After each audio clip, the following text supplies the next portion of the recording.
Turning now to the attempt on former President Trump's life this past weekend, do you think the Secret Service Director, Kimberly Cheadle, should resign?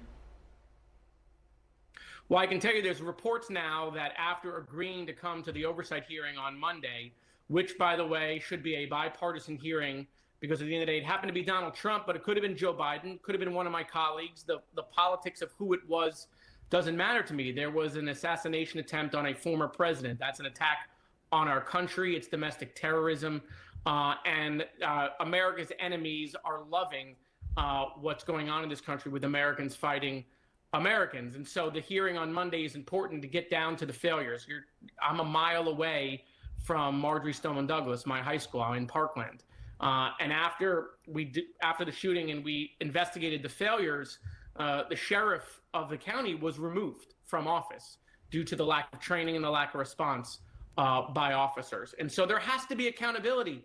You can't just have a failure where a former president almost gets assassinated and there's no accountability. That's what Americans hate sometimes about the federal government, is that when they see things that go wrong, almost no accountability. And so I'm hearing now that she may not come after agreeing to attend the hearing on Monday. I can tell you if she doesn't show up on Monday, absolutely she should either resign or be fired. But if she comes on Monday, we need to do a thorough investigation to find out all the details. And then the chips can fall where they may. But there has to be accountability for what went on over the weekend. She was subpoenaed, as we understand it. Is that your understanding? Yeah, she's been sent a subpoena because after agreeing to come on Monday, all of a sudden there was some waffling on whether or not she would be able to attend. I support that subpoena, by the way.